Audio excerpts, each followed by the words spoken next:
Good evening, everyone, and welcome to our live event tonight. It is 8 p.m. UK time.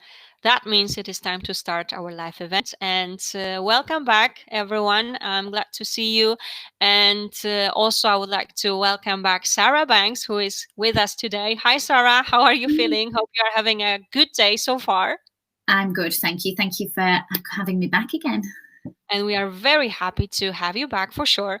And some of you might already know Sarah. She has been our ambassador actually from our previous first part of Stronger Together edition. But as you know, now it is our second part of Stronger Together edition. This time we are talking about topics on failed attempts. And of course, Sarah today will be also talking about that. And she will discuss, actually, she will be able to help you out as well a bit on questions to ask after a failed cycle.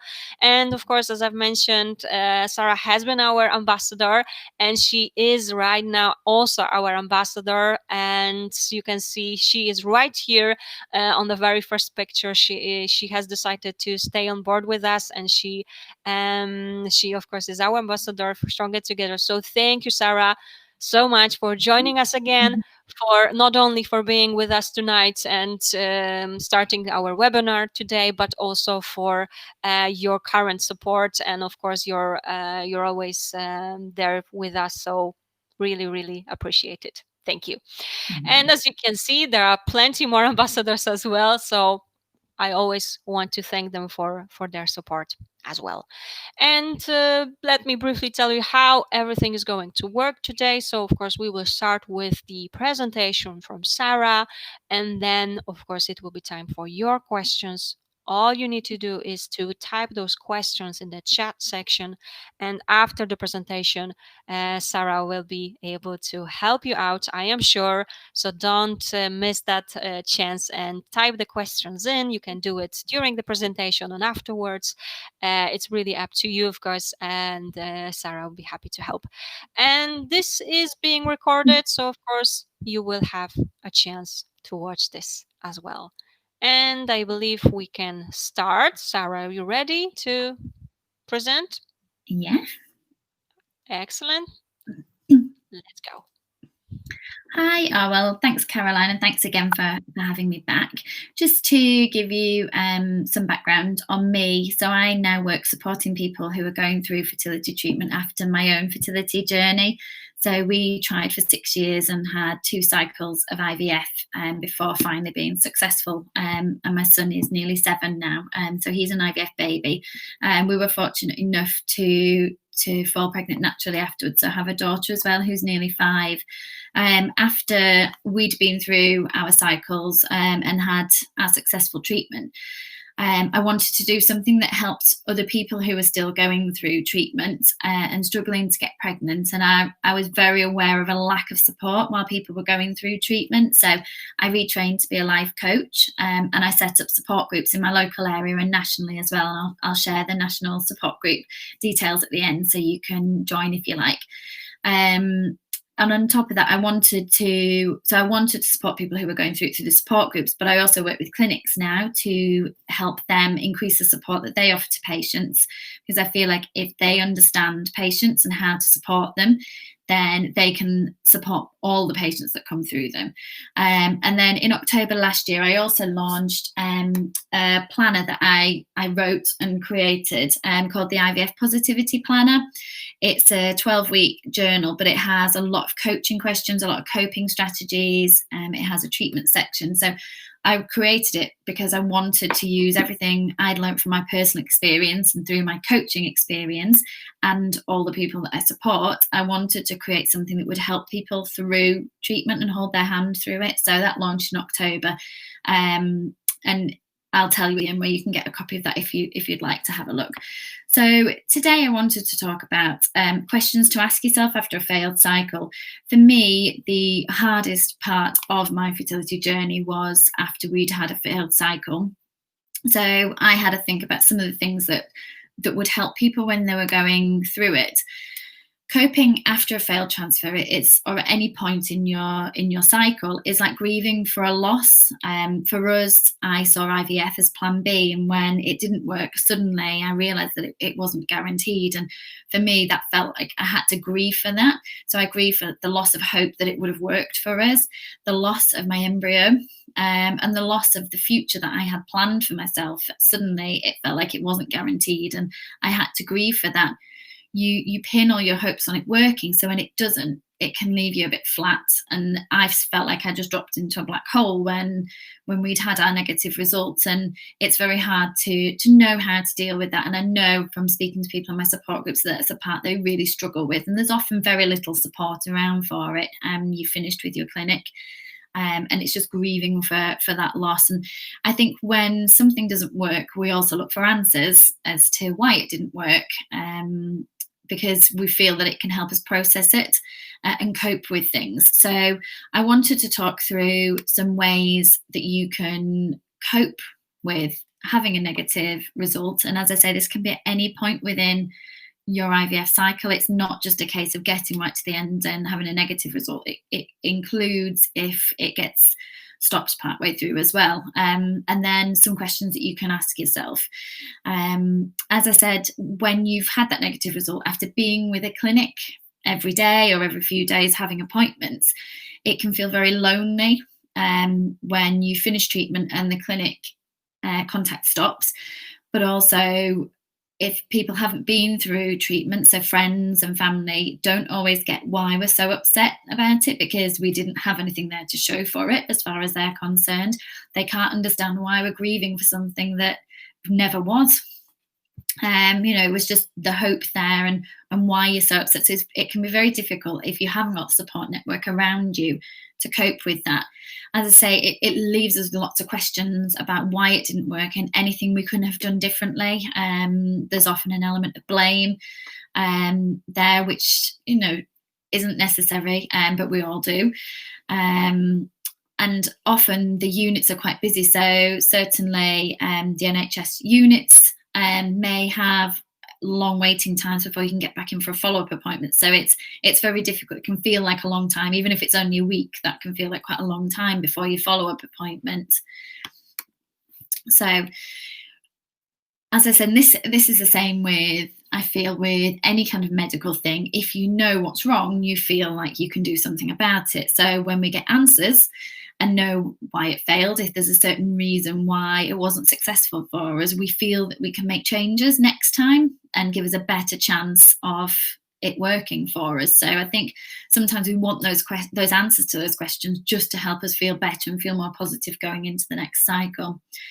There may be things that can be done on the medical side. A lot of the IVF consultants I speak to say that IVF is an exploratory treatment. So it's the best way of them learning more about your fertility. And once they start doing that, they can learn a lot more than they can do beforehand. So it may be that they've learned something from there. So we'll go into that when I go into the questions. So maybe that there's questions there you can ask that can help you move forward with treatment for next time. So to start with, as I said, it's such an unusual feeling from anything we've felt for other than losing somebody. And it is totally okay to grieve for that and to be upset. You're within your right to be upset about it. And it's really important to give yourself time to grieve for that as well. It's perfectly normal. So don't fight it. Don't feel like it's nothing, so you should just put on a brave face and keep going. It's really important to allow and acknowledge what you've been through. What I would say is, if it continues for a while, then seek professional help. So most or all fertility clinics are linked to a counsellor. So I would definitely recommend speaking to a counsellor, especially if you're really struggling and those feelings are going on for a while. But I really advocate for speaking to a counsellor at any point in your journey anyway. I think it's really important to get that support, but especially if you find that you're feeling depressed and anxious and sad for a long time after, I would definitely recommend seeking support. Take care of yourself. I think it's difficult because when we're going through treatment, we're quite often juggling lots of different things, quite often juggling it with work. there isn't recognised time off like there would be for a bereavement, but it's really important to take care of yourself and think about whether you could take some time out of work, whether you can take time away at a weekend, but look after yourself. Do something to take care of yourself physically and emotionally, things that help you relax, things that help you recharge your batteries and just generally feel better about yourself. As I said before, it was a real low point for me, and I really struggled with that. So it's really important that some of those things we maybe stop doing, we start doing them again, start looking after ourselves and really focusing and prioritizing self-care. So take some time out with your partner, because you've gone through this thing together, you're grieving together.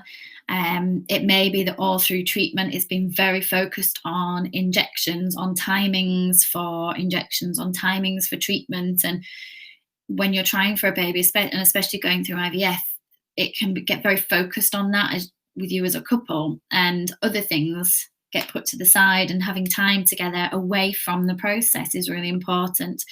And I think it's really important afterwards to take time to grieve together, but also talk about how you feel about how it went, how you feel about the next steps, and just use that time to reconnect again, support each other through it in whichever way that is, and look after each other. Spend that time, maybe take time out to take some time away, or go for a meal out together, or just have a night where you're reconnecting. Ask questions. So I always think when you have all the information, you're fully informed and you can make decisions based on that. So it's okay to ask questions, whether that's making decisions about treatment, looking at what you'd want to do differently, whether that's taking some time out from the intensity of treatment or exploring other routes to parenthood. But look at all the information, talk to people that can help you find that information as well, so that you can feel fully informed in asking these questions afterwards. Planning some nice things to do with friends and family, with your close circle. Admittedly, it's a bit trickier at the minute, depending on where you are. But having things to look forward to at least gives you a bit of a boost. Something, see people that lift you up. So don't see people who maybe will not understand why you're feeling sad or upset about it. Spend time with those that you love and that help you, that will help you recover, that will help you feel better, and will also cheer you up and help distract you from what you're going through as well. So I'd say plan in nice things, and just be careful with who you pick to spend your time with, so that they do lift you up rather than sort of making you feel worse. Attend support group meetings. So again, most of these I think have stopped at the minute because of COVID. So many are online, but these are just as good. If you can have virtual meetings, or if you can join online support groups, they're great. The ones I run, people are brilliant in them. So even though they're going through things themselves, they're so supportive of everybody else that's going through it. And they're a great way of speaking to other people who really get how you're feeling. They're not going to tell you that you're overreacting, and they're not going to judge you, because they will probably have been through the same or very similar things to you, and they'll understand completely and just be there to support you and help you through it. So that's kind of a few things to help you immediately after you've had a failed cycle. The main focus on that is taking care of yourself and getting support. And then once you're feeling strong enough to start asking some of these questions and thinking about next steps, I know for me, as soon as we'd had the failed one, I was really upset for the first week afterwards. I struggled to kind of hold it together, but then I wanted a plan. I wanted to move forward. And some people cope that way, and that's fine. And some people may want a bit more time, and these questions will cover that for you. So firstly, have a think about, what am I pleased that I did during this round? Think about what helped you feel better going through it, whether that's emotionally or physically, so that you can then, once you've worked out what you think went well and what you're pleased you did, then you can replicate these going forward. If you decide to have another cycle, you already have thought about the things that help. So some of these things could be if you had a healthier diet than usual, if you really, both of you as a couple, or you had a better diet, think about replicating that again. Getting extra rest and sleep, which is really important when you're going through treatment. It's emotionally draining and physically, so having some extra sleep, whether that's things like add-on treatments. With this is something where I'd recommend speaking to your clinic about what you had, what you didn't, which we'll come on to in a bit, but it may be that you feel some of those things helped. Counselling or coaching, if those things helped. And as I said, I'd definitely advocate speaking to a counsellor at some point in your treatment, just to get that emotional support whilst you're going through it. Going to a support group or joining an online support group, again, I would definitely recommend joining some form of support group. There's big communities on Facebook, on Instagram, where there's a lot of support. You can keep it fairly anonymous. Certainly my groups are closed so that nobody knows that you're in it outside of the group. It might be things like holistic therapy, so things like acupuncture or reflexology that you've gone to beforehand. Those things are shown to help with lots of different things that aid fertility. So extra rest, feeling more relaxed, helping with periods, things like that. So it might be that you've done that and it helped you sleep better or feel better, and you want to replicate that. Things like time off work. My first cycle, I didn't really take very much time off. My second cycle, I cut my hours down as much as I could, because I worked very long hours. I took time off after my embryo transfer because I felt that actually I'd learned from the last time. So have a think about the things that you're pleased you did, so that you can replicate them. Also have a think, and this ties back to what I covered in the first part of the webinar, what will help me recover from a failed cycle. So it may be that you've had previous failed cycles, that you know something specific helped you. It might be that you've sadly been through a bereavement and you've found certain techniques that help with coping with grief, that you think you could use again and that would be helpful. So as I mentioned previously, it could be things like seeing friends, and friends can be a great distraction for you, good for chatting through what you've been through if you want to, or just to get out and be distracted from what you've been through. It could be taking time out to yourself or as a couple, taking time away from everything, having a break away somewhere, or just switching off from social media. It could be things like journaling. You might have found that journaling helps, and that actually writing down your feelings is a good way of helping you cope and process some of those emotions. So as I said, remember, it's okay to grieve and take that time to yourself and do what you need to do to get through this, because everybody is different. So your friend might have been through it and suggest this is what helped her, and it's okay if that's not what's for you. If you feel that you cope better by having a Netflix binge, or going for really long walks, or having a weekend away, you have a think about what works for you and do what works for you and recharges your batteries. Use your support network. So as I said, friends who understand and get it, or support groups, people who provide comfort and support for you. It's really important, because then they understand how you feel. So the next thing, and this can be something that you look at for what you did yourselves, but also to speak to the clinic as well. So what can we learn from this failed cycle? And based on this information, what can we do differently to potentially increase our chances of success? So this is something where you can speak to your clinic about. What I'd say is make sure you have a think before your follow-up appointment about all the questions you've got and write them down. I always suggest to people I speak to take a notebook with them with all the questions, because I used to get so emotional in my appointments that I would forget everything that I'd wanted to ask, and I'd also forget all the information that I was told.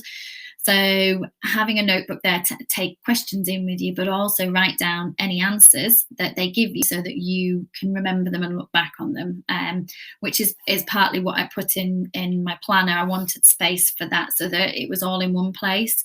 So go and ask any questions that you've got. I'd say no question is a stupid question, because if it puts your mind at ease, then that's a really positive thing. So it could be, whether it's worth trying different medication or higher dosage. It could be if you're on a different protocol, different add-ons, whether it's looking at using donor conception instead. Any questions you have, write them down and take them to speak to your consultant. What can we learn? What could we do differently? Talk them through your consultant, who'll be able to advise based on your specific circumstances. So, as I say, it's so specific to you that not necessarily what worked for somebody else or they were told to do differently would work for you. It's really important, though, and I mentioned this before, that it's not about placing blame on yourself or the clinic. This is about what positive changes could be made for next time so that you feel like you're doing something differently, and it could increase your chances of success. And from a medical point of view, if there's anything different and anything that can be learned, because as I said, IVF shows so many different answers once it's started. The doctors can learn so much from it. So they maybe will have learned that something happened in the first cycle that now they can tailor it differently next time. So it's about looking for positive changes and not about placing blame, because then that will just create a lot more negativity around any follow-up cycle and this one as well. So the next question, and not everybody wants to consider this, and it's totally up to each individual how they feel. But do we need to take a break from treatment? It is all-consuming going through fertility treatment. I know myself, and for me, it would have been a definite no. I don't want to, because very often we focus month after month just waiting for the next chance to hopefully get pregnant. So many people won't want to start, or won't want to stop, and take a break. There may be others who just feel that they need to because it has been so all-consuming and it's been draining, or they haven't been well. So although it can be tempting to jump straight back into your next cycle, it's really important to allow yourself time to recover physically and emotionally, so that you're clear for your next cycle, so that you're feeling emotionally recharged and physically recharged, ready for your next cycle to give it the best chance. So it's something to chat through with your partner. What do you think as a couple you need to do? Are you both ready to go straight back into it? Sometimes it's very difficult when the woman's going through treatment for her partner to watch her go through that. Does your partner feel like they need a break, but also think that you need a break because it's been very emotionally draining? Consider things like, do you want to have another cycle, considering costs? Unfortunately, the funding in the UK isn't always there, and in different countries it's very different and may not be any funding. So it's a big implication, a big cost if you're paying for a full cycle. The emotional impact of it, how old you are, if you feel happy to have another cycle, if the doctors thinks that it's worthwhile you trying again, and then looking at other things. So depending on whereabouts you are in your journey, do you want to look at other routes to parenthood? So things like donor conception, if you've tried with your own eggs and sperm before. Do you want to look at things like donor conception? Do you want to look at surrogacy or adoption? And there's a lot of these things to think about. And it may be that some things get ruled out completely, but I think taking that time just to consider, depending on where you are in your journey, if that's something that's you feel comfortable to do. So that you feel ready to get started again with your next cycle. So, as I mentioned, I run a national support group. I mean, it is international. It's called TTC Support UK, but anybody around the world is welcome to join it. It's free. It's a closed group, so nobody can see outside of it. It's a safe group, and it's a really supportive group as well. So you're more than welcome to join. All I ask is that you just answer the questions when you ask to join, just because it keeps everybody in the group safe, and make sure that people aren't just joining when they don't need the support, and they're not going to spam the group, which we've had. And I want to make sure all the members stay safe and that you stay safe in it. So you're more than welcome to join it. Thank you for listening to me. If you need any support or have any questions, please feel free to email me on that address there, Sarah@sarahbanks.coach. as I said, I've launched my IVF Positivity Planner. You can buy a copy of that at www.ivfpositivityplanner.com. But if you need any support, I'm here and I'm happy to have emails, or if you follow me on Instagram, please message me if you need anything. I'm very passionate about supporting people through trying to conceive and going through IVF after knowing what it's like myself. So please feel free to reach out. And if you've got any questions, I'll happily answer them. And thank you so much, Sarah, for a thorough presentation. As always, great tips, and this has been useful, I am sure, to anyone here. So huge thanks for that, for sharing your story as well, of course. Yeah, so thank you for this, and well, definitely this time too for the questions. So just let me remind everyone that we will start our Q&A session, so you can type in all the questions so that Sarah can help you out. And let's start with the very first question that we received right here. I just had an egg retrieval that resulted in internal bleeding in my abdominal cavity and a blood clot that lodged between my diaphragm and liver. How long would you wait after trying again? They think an artery was nicked. What questions would you ask the doctor about this? He acts like it was no big deal, and I'm scared. What if the ovary was damaged? Thank you for the very first question. Yeah, I'm so sorry. I hope you're feeling all right after that. Just to say, I'm not medically trained, so I'm not able to advise on kind of from a medical point of view. But I'd definitely be, if you're concerned, don't feel bad about asking your doctor again and going there with all the concerns that you've got. I'd say if you've got questions about how, sort of whether you're well and whether there's any actual medical issues still, then I'd definitely go to see another doctor. And if you're not happy with the answer, you could always get a second opinion on that. I think it's really important that you know your body and you know if something isn't right. So get that checked. Don't be afraid to ask and say that it's really bothering you. You just want to make sure. So I'd make sure that you're medically safe first before starting any other treatment, because you don't know if it could impact on treatment. But that's definitely a question I'd ask your consultant as well about how long they'd recommend trying. Explain your worries of what you've gone through and just check that there's no health implications or implications on treatment. Ask if they've checked if it was damaged, or if they've got how they know it's not damaged. If they say that it's definitely not, have they scanned it? Have they what have they done to check that? I think in terms of how long to wait before trying again, I think it's completely personal. I would say sort out the medical side first so that you're comfortable there, and ask your consultant. But you've got to feel emotionally ready, because it's going to have a bit of an impact. The fact that you're concerned about that, I'd definitely make sure that you feel comfortable, that all the medical side is safe and ready before you start trying again. And maybe speak to, if there's a counsellor that's at the clinic, maybe speak to them about what you've been through while you're waiting in the meantime. But yeah, don't feel afraid about getting asking the questions again to make sure that you're okay. Even if they've acted like it's no big deal, I would say tell them why you're concerned and say, can they talk through it with you again? I hope that helps, and I hope you're okay as well. Yes, exactly. Thank you so much, of course, for that answer, and best of luck to you. Okay, we fingers crossed, indeed. And let's have a look. There is another question. Ready?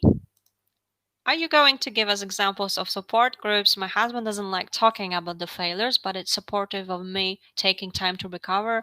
I found the counselors some checked, so I always left the calls raw. How can we find the right people to help us prepare for the next move? Yeah, I mean, in terms of support groups, there are quite a lot around on Facebook. All of them tend to have the same group rules about confidentiality and keeping things safe within there and not talking outside of the group. I certainly have that, and there's no judgment. So I'd say closed support groups are great because they are full of people who've been through it themselves. Places like forums are probably a little bit more public, I'd say, than closed groups.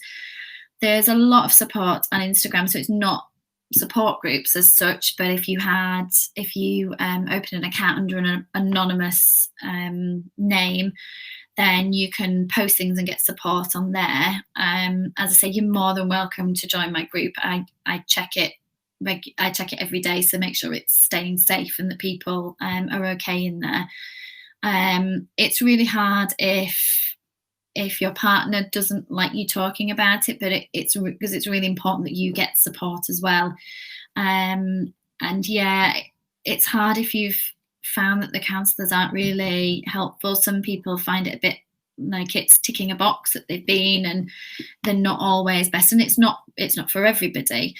I think in terms of how we find the right people to help us prepare for the next move, it depends on what helps you recover.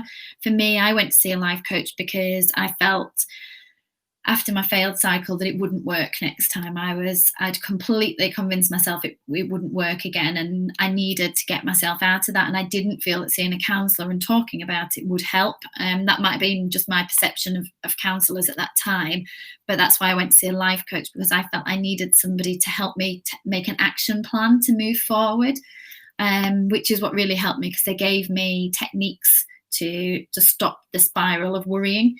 And that really helped me. So for me, I'm a very action-oriented person, and I wanted to have that kind of support. But some people like to process what's already happened, so counselling is more for them. Some people like acupuncture because they get the health benefits, but it's also a bit of a talking therapy. For me, the needles always put me off acupuncture. So it depends on what kind of person you are. But if you want to email me, and I can try and signpost you in the right direction of anybody that can help based on how you are, then please feel free to message me. You can get a lot of support anonymously, so it takes away that worry of your husband finding out about it as well, or sort of not finding out about it, but his worry of other people seeing it. So if you can join something anonymously, then that's a good way around that, so it's less personal for you. But as I say, if you want to email me and just kind of say what kind of thing helps you, I can try and signpost you in the right direction. Wonderful. Thank you so much for that once again. And well, let's have a look at the next question right here.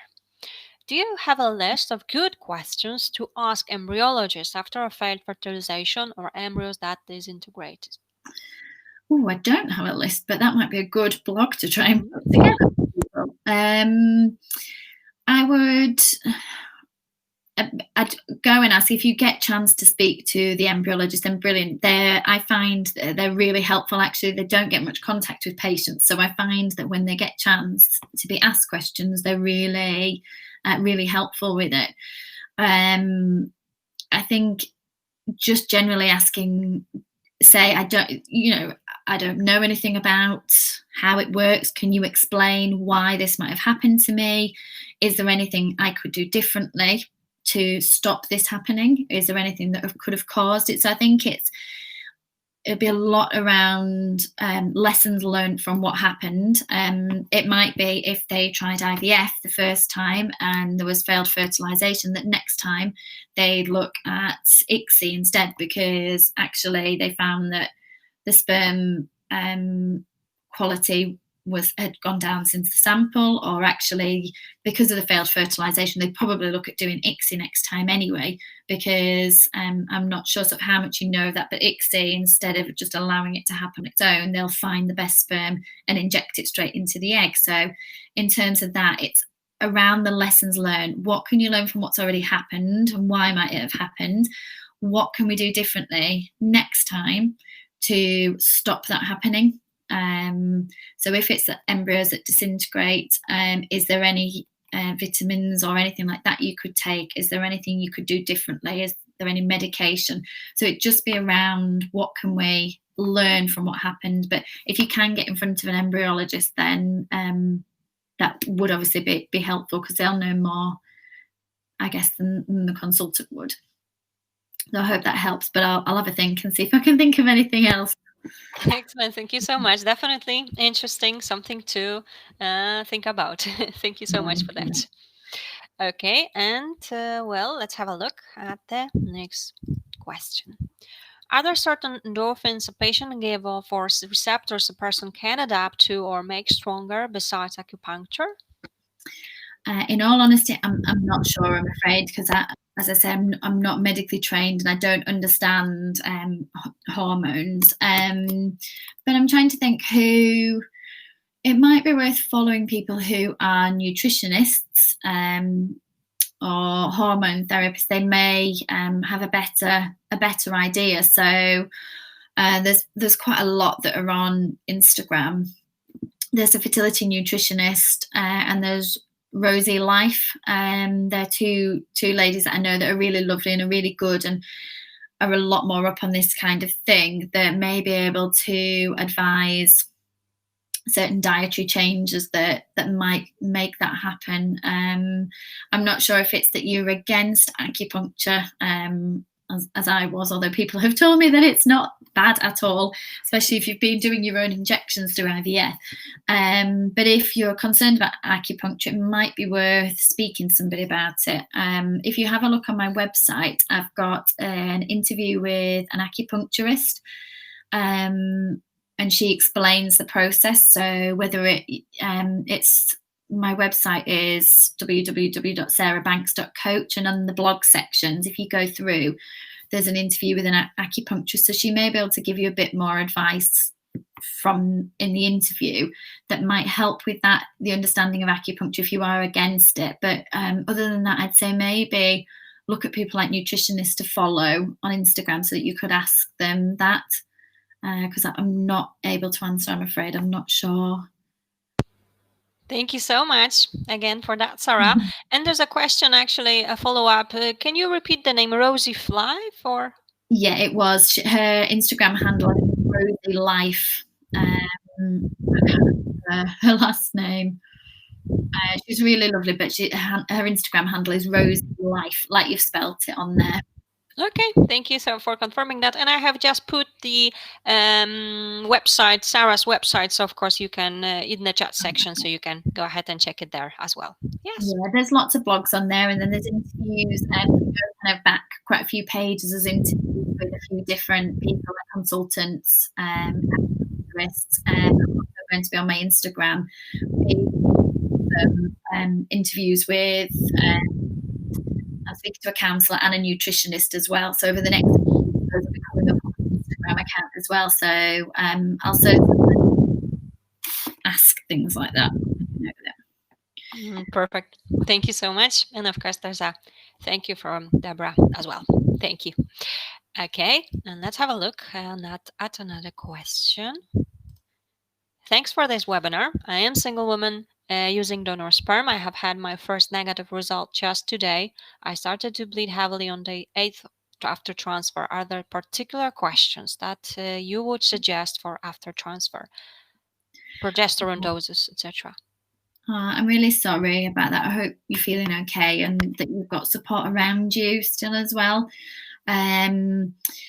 Yeah, the questions would still apply. I'm guessing from this it's more should you have been taking more progesterone, but definitely there's some of the things that I would say to ask your consultant for next time. So lessons learned, would having a higher progesterone dose have helped? Things like that. So I'd just say, what have we learnt? Was your protocol right? Was it doesn't say.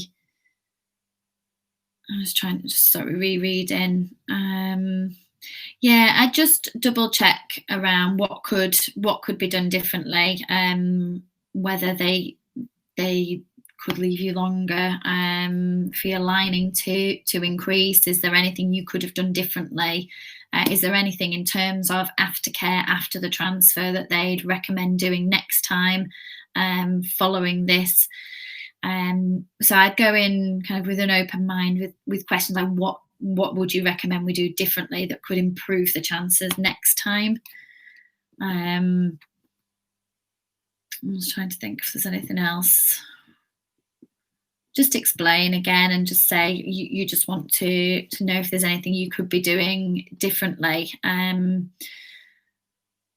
It could be the protocol earlier on, whether I don't know sort of how your body responded to the drugs on the first part of whether you've had IVF or whether it's IUI. Just ask if there's anything different in the whole process that could be done next time, what they'd recommend basically based on what's happened so far. I hope that helps. Sorry, without knowing sort of more of the details. As I say, if you want to message me, please feel free if you've got any more specific questions that you'd rather ask separately. Exactly. Thank you so much once more for that. And as Sarah said, if you would like to get in touch with her, just email her. Sarah, perhaps if you could put down your email address also in the chat section, so anyone, if who would like to get in touch with Sarah, you can do that. But also remember, you can also use the site My IVF Answers, and there's a button there where you can simply contact Sarah with that as well. Thank you, Sarah, for that. And let's have a look at the next question that we have right here. I am 42, had 3 miscarriages, and now a failed IVF. Only one egg could be retrieved, so I have to start from scratch again. I have now started acupuncture, and they say I should wait 3 months before starting again, but time is ticking. Yeah, I'm really sorry for what you've been through. It's really tough. And yeah, I can completely understand that with time ticking. I'm not sure if you mean that the consultant has said to wait 3 months, or whether your acupuncturist has said to wait 3 months. If it's your acupuncturist, I'm guessing it's because they feel starting from a 3 month point might be beneficial. But what I would say is I'd speak to your consultant before waiting, because they've said so, because your consultant may say actually every month counts, and that they think that the best thing to do would be to get started again sooner. I think it's probably better based on when they can look at what happened in your IVF cycle and analyze that, have a look at what happened in your cycle, what lessons they can learn. But I would definitely say to speak to your consultant around the waiting, because they may say with your age and your previous cycle that it's better to start sooner. Maybe speak to your acupuncturist as well and say the same, that you're worried about time. What difference does it make start waiting 3 months? Is there anything you could do if you are wanting to get started sooner and your consultant says that's the best option? Is there anything that can be done on a shorter time frame for you? Because that might be the ideal, and that's great if you're younger, and that might be an ideal timescale they want to start before someone starts treatment. But I think it's probably getting all the information so you can weigh up what your best chances are. So I'd say speak to your consultant. If it's your consultant that said about waiting 3 months, that might just be from a medical point of view of why they think it's worth waiting for. But I definitely speak to your consultant over before doing it, just based on what your acupuncturist has said. So I hope that helps, and I'm really sorry. Again, I hope you've got lots of support around you. And thank you once again for those. Well, for all of your questions, and of course, as always, we are here to support you however we can. Thank you so much for that as well. And well, there are like 2 follow-ups. I mean, well, not really follow-ups, sorry, but I want you to see from the previous patient, thank you, I'm doing all right. And also just now from Florence, thank you, your answer helped. That's good. And as I say, my support group's there for anybody who'd like to join it. It's free and it's closed, so that support's there. And I'm always happy to get messages or emails. I'll always get back as soon as I can to you. So if you've got anything else, please do reach out. I'd rather that than you be struggling on your own. Exactly. Thank you so much. And well, at least for now, it seems that this is our last question. However, if you have any left, go ahead and do it now, or simply just get in touch with Sarah. I know she will be able to help you.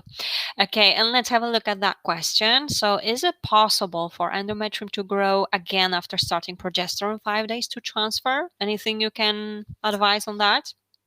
I'm not sure, I'm afraid, from a medical point of view. But as I've said before, I think the best thing to do is speak to your consultant. I think people often worry when you come out of your appointment, you worry that you can't ask anything else. And quite often questions come up once you've gone home and had time to kind of calm down and think about things. So don't be afraid to ring your clinic to ask any questions. They always say, we're here for you if you've got anything to ask. So rather than being worried, or unsure about something, I'd always say to ring your clinic and check. So from a medical point of view, I think it's very specific to everybody's situation as well, and personal medical history. But I'd say speak to your consultant just to ask them any questions you've got. So I'd follow up if you're unsure on anything with them. And thank you for that once again, of course, as well. All right. Two more questions are right here as well. Let's have a look. This is something that comes up quite a lot as well. How do you cope with pregnancy announcements or new births on social media? It's really hard, and I remember myself almost looking through social media, looking for them at times when we were trying. I have got a full blog on this on my website with loads of tips. So please have a look at that because there's loads more information. And one of the main things I'd say is to maybe take time off from social media. It's difficult because at the minute it's almost been a bit of a lifeline with us all being locked in our houses and not being able to really see many people. But I'd maybe take some time off social media if you find that it's really triggering. You can't escape from it there. We all sit with our phones and it's very hard. You've got no safe space because it's always accessible. So I'd say maybe just take a little break from social media if you're finding it hard. Try and spend time with friends who you maybe aren't trying to get pregnant, so that you don't have that immediate announcements there from them when you're out and about. But just focus on looking after yourself. So I'd say switch off from social media would be my biggest thing. It's also hard if your support groups are on there as well. Spend time with people that are supportive, that aren't going to be that are unlikely to be making announcements anytime soon. Spend time as a couple and just do things that really recharge your battery. So maybe it's a bit of a digital detox, it's time reading or watching box sets, going for walks, things that help recharge your batteries and relax. But remember, it's all right to feel sad when you see those things. It's all right to feel jealous. It's all right to feel frustrated that things seem to be happening easier for everybody else. I felt all of those things, and then felt the guilt for feeling those things about friends. But it's completely normal. So it's really important not to beat yourself up about that. It's really normal, and we all feel the same. Just take care of yourself. Do anything you can to help you relax and feel good about yourself. As I say, there's a full blog on it on my website. So if you go to the website, and I think it's probably on the first page of my blogs, coping with pregnancy announcements. So that'll give some more advice, not specifically just social media, generally coping with pregnancy announcements. So I hope that helps. Thank you so much. And of course, there was a comment from Jen. Thanks, Sarah. Really helpful. We'll check out the blog too. Oh, that's good. And as I say, message me if you need anything. Excellent. Thank you. Actually, next one, it's not a question, but let me share with you. Maybe you can add something. Try not to tell everything. This is like additional advice until after cycle is successful. That's what I did. It's hard enough when we alone are disappointed. So I try to be discriminate. Yeah, it's really hard because sometimes you want to tell people so they know what you're going through and they can support you if it's not successful. But it's really hard when you've then got to go and tell people that it wasn't. did tell parents and our closest friends, sisters and brothers. But then I remember having to go the day we got our negative result and tell my mum, and tell my sisters that it hadn't worked. And that was really hard because you're almost reliving it, and it's not the nicest of news to have to tell people. What we did was, people knew when we were going through cycles, but then I didn't tell them when we were going for our test results. So I had to lie sometimes, which is not something I'm very good at. I'm a bit of a rubbish liar. We lied about when we were going, so we sort of put it back a couple of days to when we actually were, because for me, I couldn't have coped with getting messages all morning saying, have you got your results yet? Do you know yet? Because for me, it was hard enough waiting without having other people being anxious. So for me, we avoided that by saying, oh, we're going in 2 days' time, so that when we then had the news, whichever way around it was, we could just go and tell them without having the pressure of people messaging us. But yeah, some people don't want to tell anybody when they're going through it. Some people might say, look, we're starting again, but we don't want to talk about it. When we've got any news, we'll tell you, because it's hard having people asking questions all the time. It really does depend on how you feel. And yeah, you have to protect yourself. Don't worry about other people. It's really important, and you have to protect your emotions first. You're the ones going through it, so do what you need to do to get through it. Thank you so much for what you have just said, because definitely it means a lot. Thank you so much for Yeah. that. And thank you also, Deborah, for sharing anything that can help to everyone. This is definitely useful to everyone. At least at the moment, we do not have any questions, so we will be slowly finishing. But of course, if you have any left, go ahead and type those questions in right now. But of course, if you have any questions, but you would like to go, simply get in touch with Sarah and just have a um, more personal, need more personal advice, etc., just go ahead and do it. Of course, you can find the email address right there, but of course also on our site you will be able to contact Sarah after we finish the webinar. The contact button will be actually will appear, so you will have a chance to do so. And it seems that we will be finishing. And well, before we finish, Sarah, is there anything else you would like to add? Just please reach out. As I said, please don't struggle on your own. I'm here, and I'll reply if you need anything from me. So you can reach me on Instagram on IVF Positivity Planner is my Instagram page now. You can access me on my website. There's all the blogs there. There's my support group, and there's my email as well. So there's loads of ways that you can access support. So you don't need to be on your own. Like I say, I'll get back to you, because I'd rather you not be on your own. And good luck, and take care. Exactly. And of course, there are more thank yous coming up right here. So I just want you to see it. Thank you. Thank you as well for joining us. And thank you. Good luck to everyone. Couldn't agree more. Of course, we fingers crossed to all of you. We wish you all the best. And we are simply waiting for some good news as well, for sure. And there are some more. Really appreciated. Thanks. Exactly. And all the best to all. Yeah. Thank you. Okay, there's one more. Sorry. Blessings to all. So thank you so much to everyone for joining us. And well, I am sure it has been helpful. And I just want to mention that, of course, this is we will be finishing, but this has been recorded. You will have a chance to watch this once again if you need to. Of course, at myivfnss.com. It will be published tomorrow, also on our YouTube channel. So you can simply subscribe to our YouTube channel, and you will be notified when the video is uploaded. And as you know, this is not we will finish for today. However, we have plenty more of those events coming up. We will be back here tomorrow with yet another topic with another doctor. So I hope to see you at 8 p.m. UK time. And once again, Sarah, thank you so much for joining. It's always great to have you back with us. You always have wonderful tips, wonderful advice. So thank you for that. And again, thank you for supporting the Stronger Together initiative as well. Thank you. Okay, thank you for having me, and take care, everybody. Take care indeed, and have a lovely and relaxing evening as well. Thank you. Thanks. Bye. Bye.